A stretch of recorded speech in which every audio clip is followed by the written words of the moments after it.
Whoa, was that seaweed? I think something big just swam past my leg. That's the question your players are going to be asking the moment they step foot into the Seagrow Caves. They have no idea what's lurking inside. Spore-laden tunnels, strange fungal creatures, and more danger than they bargained for. Get ready for mushroom folk that speak in telepathic messages, an octopus that's part fungus, part nightmare, and just doesn't know when to let go, and more. After this video, you'll be armed with the tips and tricks you need to run this adventure like a pro. So buckle up, DMs. I'm about to show you how to run this chapter so smooth, your players will be begging for a deeper dive into the mushroom madness. Okay, this is your player warning. There are huge spoilers ahead, so if you are a player in Dragons of Stormwreck Isle, avert your eyes, stop the video, and keep your conscience clean. Welcome back, Dungeon Masters. Today we're delving into Chapter 2 of Dragons of Stormwreck Isle from the D&D 2024 starter set. It is brimming with glowing fungi, unpredictable monsters, and hostile mushroom folk. Now, if your players didn't realize how weird tabletop RPGs could get, just wait till they telepathically chat with a bunch of myconids. Now, before you guide your unsuspecting band of heroes into the caves, I suggest you take a quick skim through Chapter 2, then double back for a more focused read. Now, this is a series of caves located down by the ocean on the beach. So we're talking damp corridors, eerie fungal glows, and enough spores to trigger some real-life sneezing. You're also going to meet the myconids. These are mushroom-like folk with a telepathic group chat. Vibrate alerts optional. We've also got some really interesting monsters and hazards this time. There'll be violet fungi,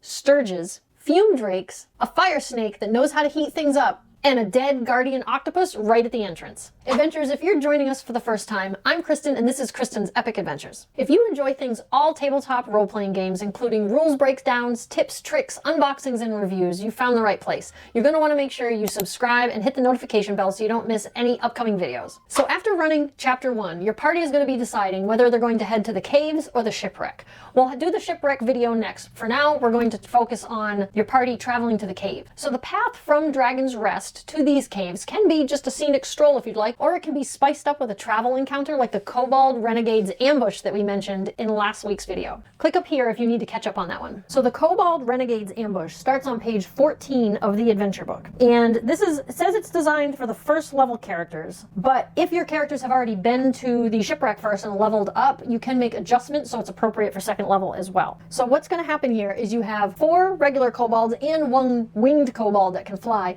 that are hiding behind some rocks or some bushes. Maybe the winged one is hiding in the trees, ready to ambush your party as it walks by. So as the party is traveling along and these kobolds jump out to ambush, the first thing you're going to do is check and see if anyone is surprised. This is before you ever even roll for initiative. Now here's the way that works. You're going to roll a 20-sided die and take the modifier of +2 to add to it. You're going to compare that score to the passive perception of each party member to see if they noticed the kobolds that are hiding.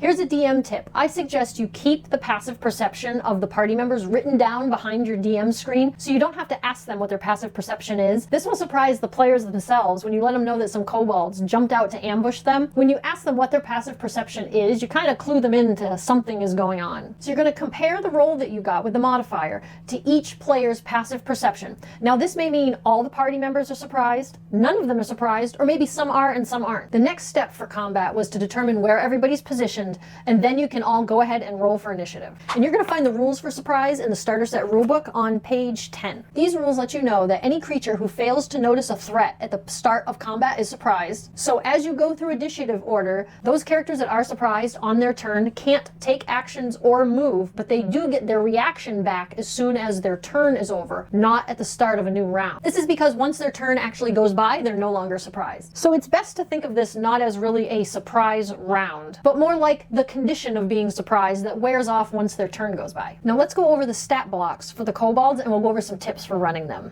The kobold stat blocks are on page 43 at the back of the adventure book. You'll notice they're small size, but that still means they take up a 5-foot square just like your player characters do. Now the winged one also has a flying speed, but you'll notice both kinds do have pack tactics. This is really interesting for kobolds because this lets them actually have advantage on attack rolls if another kobold is within 5 feet of the creature they're attacking. Now, it appears in this adventure they have daggers, and the ones that can't fly have a sling that they can also use. So they can either hit from a distance or they can hit close up. But the winged kobold also has a feature called dropped rock, which is pretty cool. It can do a ranged weapon attack by flying above someone and dropping a boulder on their head or a rock on their head, which is kind of cool. Now, kobolds are actually pretty sneaky little creatures, so it might be ideal to go with those ranged attacks first, right from their hiding places. They might even land some hits on your players before they even get sight of them and wonder what on earth they're fighting. One last thing I want to point out about the kobolds is that they have sunlight sensitivity. This actually gives them disadvantage on their attacks if they're out in the sun, despite having advantage on their attacks from the pack tactics. Remember, advantage and disadvantage will cancel each other out. One way I suggest to bring this into play is maybe have one of your players make a d6 roll for the weather that day. Maybe a 1 through 3, it's bright and sunny out, and a 4 through 6, it's raining, so the sun's not even out. This kind of puts it in the player's hands to determine whether or not the kobolds even get to use this feature. So if it turns out to be sunny, but they use pack tactics, now they have no advantage or disadvantage all. So now, if they have pack tactics that would give them advantage, but it's sunny out, which would give them disadvantage, now they're attacking with a straight roll. So after your players either defeat or outsmart these tricksters, they're going to venture on to the caves. So your players have arrived at the cave entrance. The cave mouth greets the party with the gentle glow of mushrooms reflecting off the water. Everything seems calm. Now, this is not your normal octopus. Think of the octopuses that you've seen where they seem so graceful, gliding through the water, but this is actually a dead octopus that's been reanimated with spores. So consider role-playing it with kind of jerky movements instead, so something seems a little unnatural about it. So let's go over the stat block for the octopus. It's located on page 46. I have something on my glasses. So let's go over the stat block for this octopus. It's located on page 46, the back of the adventure book. It lets you know that it was put out at the entrance from the leader of the mushroom people as like a guardian in a sense to keep people away. And there's some really interesting things about this octopus. It does tell you that unlike a living octopus, it has only basic control over its tentacles, so it doesn't really try to coil its tentacles around intruders and hold them and grapple them. It just simply tries to bludgeon them and smack them with its tentacles. So you'll see it does have a melee weapon attack with its tentacles. But the really interesting part I think about this octopus is that it can actually hold its breath for an hour out of water. So if your players think that they're just going to be able to walk out of the water into the cave to just run away from this octopus, it can come onto land and continue to come after them. However, it can swim at 50 feet per turn, but when it's on land, it's only 5 feet. So it's a lot slower once it's out of the water. As far as some combat pointers, I would maybe have the octopus hiding under the water and maybe even use a creepy hook like I started the video with, of just someone feeling something large move beneath the water, brush up against their leg. Also make sure that you note that for this tentacle attack, it has a 15-foot reach. So players can be up to 3 5-foot squares or 15 feet away and it can still hit them. This is going to be important when your melee fighters are required to get within 5 feet to actually hit with its weapons. Maybe they need to use some ranged attacks instead. Next, let's go over meeting the myconids once they've gotten into the cave. One thing about these myconids is that they cultivate these glowing mushrooms, kind of similar to the way someone grows prized orchids. They have this really interesting way of releasing spores that allow them to communicate telepathically. So these mushroom folk are going to communicate with your players, but they're only going to hear it in their head, not with their ears. This might surprise or shock a lot of them. In fact, they'll find that they're actually going to be able to communicate with each other for about an hour, as long as they stay within 30 feet of each other. Now, this doesn't give them the ability to read each other's thoughts or anything, but they may be able to put this to really good use in future combats now that they can kind of coordinate in their minds. Think of a really interesting way how you could describe how these voices come off to your players in their head. Are they soft and flowy and dreamlike? Are they really echoey and harsh? Does it sound different inside different players' heads? Maybe you could even let them decide. So the adventure book states that the myconids are hostile, but they're not malicious. They're going to try to communicate with the players first and try to figure out what they're doing there, what's going on, but kind of keep them from entering the caves. So when they first get to area B2 on the map, they see that there are some sprout myconids, which are basically the little children mushroom people, that are kind of working. Now, unbeknownst to them, there's also a threat in this area. This is where the violet fungi come in for another encounter. The adventure book lets you know that they can either try to talk to the mushroom folk or go ahead and eliminate the violet fungus threat, and then the myconids will feel a little more friendly towards them. Now, this area B2 is the fungus farm. So this is where they're kind of growing beds of fungus, and these children are here kind of tending to them. I believe the area also has a pool of water that's being filled from a waterfall on a second level, and there's a couple adult mushroom folk up there. So So what are these violet fungi? They're medium-sized purple mushrooms that actually have these feelers that come out of them and use those to kind of move themselves across the floor, but they can't move very fast at all. They use these little feelers that they have to kind of lash out and attack. So let's go over the violet fungus stat block. You will notice they have a multi-attack. So every time it's their turn and the fungus gets to attack, it says they actually make 1d4 rotting touch attacks. So you're going to roll a 4-sided die, and every turn it may be different. They may get 1 attack, 2, 3, or 4 attacks on a single turn. And this rotting touch attack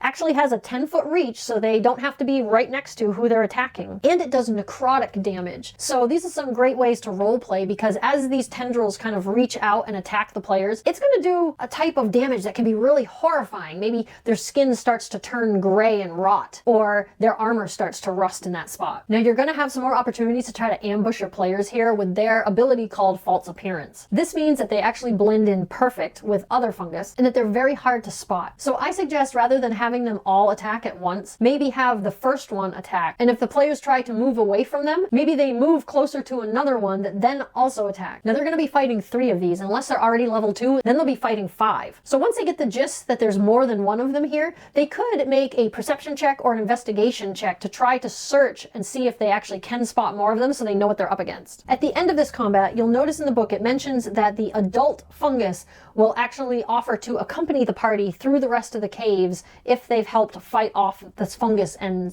keep their children safe. That's going to be key as they walk through the rest of the caves and encounter other myconids. So it might be a good idea to have these adult mushroom folk do that. You'll also notice once combat is over that there's actually 2 ways that the players could leave this room. Through the lower level, they'll go into room B3, the larder, but they could go up to the higher level and then exit the room into B4, the circle chamber. Let's start with B3, the larder. Now, a larder is a food storage area. And yes, I had to look it up. In this room, the myconids are keeping like their extra fertilizer and a bunch of rotting food that they've collected around the island that they feed off of. In this room, the party is in for another round of combat. Boy, the hits just keep coming in this chapter, because in this room, you'll notice that there are a bunch of Sturges hiding in a nest. And as soon as somebody enters the room, the Sturges fly out and attack. Now, they haven't been bothering the myconid people because Sturges feed off of blood, and those are mushroom folk. But your party, they got plenty of blood to drink. Hey, if this video is helping at all, be sure you hit the like button and maybe share it with some other folks who might enjoy it too. In this room, they're going to be fighting 6 Sturges, unless they're already level 2 from having gone to the shipwreck first, and then they're going to fight 8 of them. These things are flying parasites with a serious taste for blood. Almost like little vampire bats. Okay, stat block for the Sturges. These are tiny beasts, so they're going to be a lot smaller. Maybe they're the size of like a flying squirrel, or maybe even something a little smaller. You'll notice they have a speed of only 10 feet if they're actually standing on the ground and walking around on their little legs, but when they fly, they have a speed of 40. You'll also notice that they only have 2 hit points each, but the catch here is this blood drain action that they have. Basically, if they roll a successful attack, they are going to do 5 piercing damage and then attach itself to the target. Then on their next turn,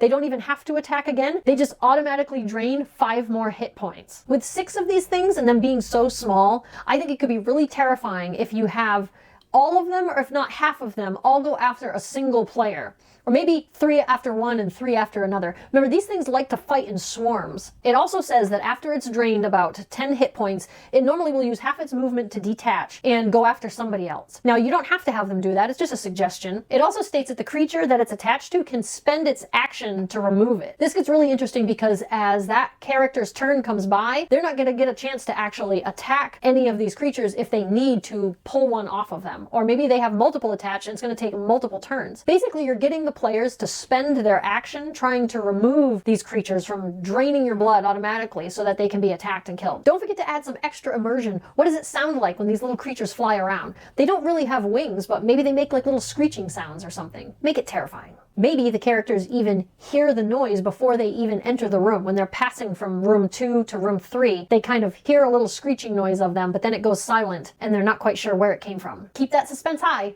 Okay, let's go on to section B4, the circle chamber. B4. Now, this is a room where all the myconids kind of gather together to commune. In fact, we'll notice that there's some myconids already in here that are already kind of like in a trance-like state together, while the other 2 are trying to tend to them because they look kind of sickly and ill, like they're not doing very well. This is where the players are going to get the sense that something's a little off in here. Something's upsetting or disturbing or hurting these creatures. It does also mention in the book the particular area of the caves where the problem is coming from, so that as the players venture closer and closer, you can start to describe that there seems to be something in the air, the smell's getting a little stronger, so they can kind of get a sense that they're getting closer and closer to the problem. Now finally in this room, there's no combat, there's no threat in this room unless they fled to this room and something followed them there. But don't worry, we're just getting to the good part. Combat's not done yet. This is probably a good spot to have the characters learn that the head of the myconids, the myconid leader, Sinensa, is not doing so well and is gravely ill, way more ill than the ones who are communing here in this room. Perhaps through some dialogue and some role play, they can be led into her chambers, which is B5 on the map, so they can get a little bit more info. And I would probably maybe role play her as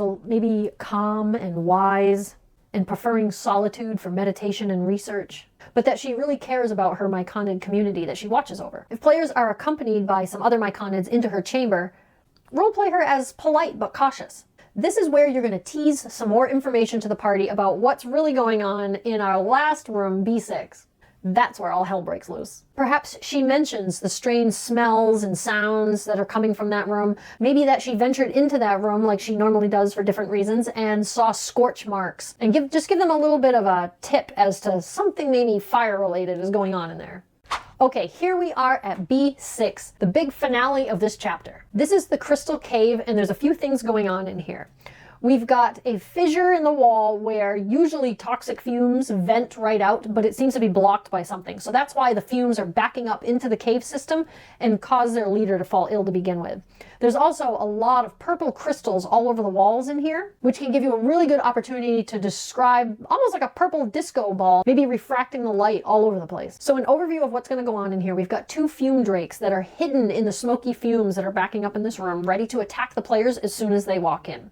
Then we also have a big orange crystal across the room that's blocking the crack in the wall, which is how the fumes usually escape. So once your players figure out that if they remove the crystal from the crack, the fumes will escape and the myconids won't be affected anymore. But of course, there's always a catch. That big orange crystal is going to break open because it's an egg capsule and release a fire snake as well. Now, if your players can't really figure this out or they don't really bite on the whole hook that this crystal seems to be blocking something, you could go ahead and tell the character that either has the highest survival skill or the highest nature skill, that it seems as though it's blocking the fumes from exiting the chamber, or you could also have them roll for it as well, and if whoever rolls highest, you could give that information to. Now the players are going to be attacked as soon as they enter the room by 2 fume drakes, 3 if they're already level 2 from going to the shipwreck first. So let's take a look at the fume drake stat blocks. Now these are mischievous creatures that come from the lingering magical energy of a dead dragon. So they look like little deadless dragons made out of deadless. So they look like little legless dragons formed out of green smoke. That just sounds so cool. It's kind of like a mini dragon and some sulfurous fumes had a bad science experiment. So let's go over some stats here. It seems that they have a bite attack that does fire damage because they are from dead fire dragons. They have an attack called Scalding Breath that says it recharges on a 6. What this means is each turn it can use the Scalding Breath, but when their turn comes up in initiative again, they have to actually roll a d6 and you have to get a 6 for it to recharge and be available to use again. Otherwise, you can't use it that turn. They get to do the roll every single turn. But once they've used it, they gotta roll again. Now let's see what this Scalding Breath does. Because they're a fume drake, what this does is it exhales a 15-foot cone of scalding steam. Now before you get confused by the 15-foot cone, this is basically at 5 feet, the cone is 5 feet wide. At 10 feet, it's 10 feet wide, basically 2 5-foot squares. And at 15 feet, it's 3 5-foot squares wide. So that's how you can determine who's actually going to get hit in this 15-foot cone. Beyond that, it stops. It won't reach anybody past that. You can also make something on paper that you could cut out that covers that area, where then you could just hold it over your map if you're using a map to see who's going to get caught in it. But if you're doing theater of the mind and you're still just doing all this in your mind, which is perfectly fine, just kind of keep track on paper of how far away everybody is from the fume drake when this weapon goes off. So you'll see that instead of rolling to hit on this, as the breath weapon goes off, each creature in the area makes a dex saving throw instead. They don't automatically get hit by this, and it's a difficulty of 11, so they need to get higher than 11. However, you'll notice, and man, I love attacks like this, that creatures will take 4 fire damage if they fail the save, but they still take half the damage even if they make the save. So if they're in that cone, they're either going to take 2 damage or 4 damage depending on how they rolled. But essentially, there's no way it doesn't hit if they're in that cone. Now this creature also has some damage immunities. Being born from a fire dragon, you'll notice that they are actually immune to fire damage and also poison damage. Now, a resistance means you only take half the damage, but an immunity means you take none. So one other thing I suggest is, in a roundabout way of helping your players figure this out without outright telling them, wait until somebody tries to attack it with fire, let them roll, let it hit, let them roll for damage, and then just let them know as you narrate it, it didn't seem to take any damage from that attack at all. This will hopefully clue them into the idea that a fire-type creature is maybe immune to fire damage. Lastly, these fume drakes have a death burst, which I think is great, because the players are going to want to kill them. But when they do reduce them to 0 hit points and it dies, it explodes in a cloud of noxious fumes. Anybody within 5 feet has to now do a DC 11 Constitution save or take 4 poison damage. So if you have some of your melee fighters right up against this thing whacking it, or even the ranged fighters hitting it from a distance, but your melee fighter's right there, as soon as it dies, 4 damage to the person standing right next to it. And they're fighting a few of these, so once the first one dies, hopefully they'll realize it and maybe try to kill the other ones from a distance instead. These are some really interesting mechanics that add a lot of interest to your game. Now here's some tips for running the fume drakes. Because there's multiple of them, try some guerrilla tactics. Maybe they fly in, blast off that cone of steam, and fly off again. Also roleplay them like they have a little bit of an arrogant personality. These fume drakes think they own this place. They could be pretty mischievous too. Maybe they let out a little hideous giggle every time they hit the players. Alright, on to the final combat of the chapter, the fire snake. So once the drakes are defeated, right, they're going to attack that orange crystal that's blocking the crack in the wall. Something comes rolling out of the cracked crystal across the floor, and it seems to be an egg, which then cracks open and a fire snake comes out. Now this is going to give you the opportunity to not allow your players to rest. In fact, I suggest that even if they try to leave the room to rest after the fight with the drakes, that maybe they can't somehow. So what is a fire snake? This is a fiery serpent from the elemental plane of fire. Essentially a coiled bundle of ouch. According to their stat block, fire snakes are the larval form of salamanders, powerful creatures from the plane of fire. Even their whole body gives off this intense heat that can burn. So let's see here. We've got damage resistances to almost everything here. Bludgeoning, piercing, and slashing from any attack that's not magical. They're only going to take half damage. As long as it's with a magical weapon or from some type of magic, they'll take the full damage. But they are immune to fire damage. They are a fire snake, but they are also vulnerable to cold damage. I think this is the first time we've seen vulnerability damage in this adventure.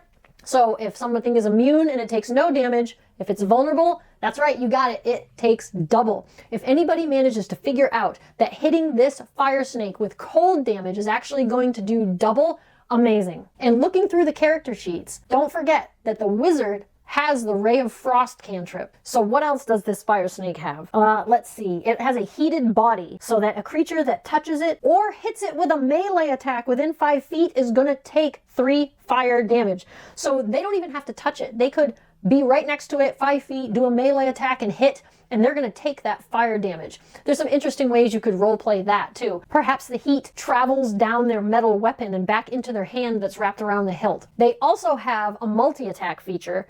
They can bite and they can hit with their tail, and every time they have a turn, they get to do both attacks. It does piercing damage and fire damage for the bite, bludgeoning damage and fire damage for the tail. So here's some tips for running that fire snake. Maybe foreshadow the heat. I know there's a description of when the players walk into this room, they see scorch marks on the cave walls and the smell of brimstone. There's even streaks of soot on the floor. You can always create even more immersion by maybe little pieces of the player's clothing start to singe and burn a little bit without actually causing them any damage. And don't forget to use descriptor words when an attack hits. Make this fight visually stunning. Throw in things there like a harsh red glow or some swirling steam. Now there's been a lot of combat in this chapter, so don't forget to balance it out with some storytelling magic. And remember, your players might attempt some bizarre strategies. Embrace the chaos. They might come up with some really interesting ways to negotiate with the myconids. Play into it. Let the party sample and explore some of these mushrooms. I bet you can come up with some interesting reactions. Let the players thrive here with some really creative solutions. Remember not to shut down their ideas, but see where it goes instead. Just like last time, you want to end the session on a cliffhanger. So what are some ideas that we could come up with for cliffhangers in this sense? Here are some ideas to end your gaming session on a tension tension-packed note. You could always stop before the last battle. Depending on how much time is left, you could have them enter the crystal cave. The fume drakes swoop down towards them, screeching, and you stop right there. Consider this. Reflections dance across the walls as you step into the cavern, each gleaming shard flickering with otherworldly light. Suddenly, a rush of air and a screech echoes overhead. Whoosh! Something dives at you from the ceiling, and that's where we'll stop for tonight. Or maybe they defeat the drakes, and you might stop right at the moment that they smash the crystal and the egg comes out. Here's another. With a resounding strike, the fire crystal explodes as a shaft of bright, shimmering sunlight fills the cave, refracting off all the crystals that line the vent. As the noxious fumes start to escape the room, you hear a sound. Crack, thud, thud. As something tumbles free, a large black rock has just tumbled across the floor. Then comes a searing hiss as it starts to break open. And that's where we'll pause for tonight. I've got one last one for you. What if you had plenty of time for your players to get through the entire cave system, they defeat all the monsters, and they've even traveled back to Dragon's Rest, and then decide they're going to head off now to the shipwreck, and you're going to insert one of those other travel encounters. Next up would be the hot springs. As the players start to venture out to that location, here's another way you could end that on a cliffhanger. Around the bend, you suddenly see a swirl of prismatic colors drifting through the air, coming from behind a rocky outcropping. A soft hiss breaks the silence, then nothing. That's where we'll pause for tonight. These are a couple of examples of ways that you can end your game session on a cliffhanger, wanting your players to come back for more and so excited to start the next gaming session. Now, once the caves are finished, your players are going to level up. They'll either be going from level 1 to level 2, or if they went to the shipwreck first, they'll be going from level 2 to level 3. When the players level up, they're going to take whatever their hit die is, either a d6, d8, or d10. They're going to roll that, then add their constitution modifier, and this becomes their new maximum hit points. And here's another tip, just for fun. I always let my players re-roll a 1. It can be pretty disappointing to sometimes roll a 1 when you finally get to level up. Now, they're also going to adjust their sheet that they now have 2 hit dice. When they're level 2, they have 2 hit dice. When they're level 3, they have 3 hit dice, and so on. These hit dice can be spent on short rests to roll and try to gain hit points back because they're resting a little bit. They can choose to roll one of them, some of them, or all of them. And they can roll them one at a time and decide if they want to keep rolling more. But once they're spent, they don't get them back until they take a long rest. Now, the players are also going to check the back of their character sheet, and there are instructions back there for what new abilities they're going to get at level 2. And some of these for the spellcasters may include more spell slots and additional spell choices. And for the paladin, he gets his spells for the first time. Also, try to remember that when you go to play your next session, sometimes the players might need a few reminders that they've got some new abilities. Now, make sure you celebrate this milestone. Your heroes just survived their first big steps towards greatness. Now, if this guide and tips made you smile and really got your DM gears turning, let me know in the comments down below. Also, if you have any questions, you can post them there as well. Now, go forth, gather up your notes and dice, and lead your adventurers into the spore-swept labyrinth of the Seagrow Caves. Tentacles, telepathy, and all. You've got this. We do still have 2 more chapters to go over, so you're going to want to make sure you subscribe and hit the notification bell so you know when those videos are released as well.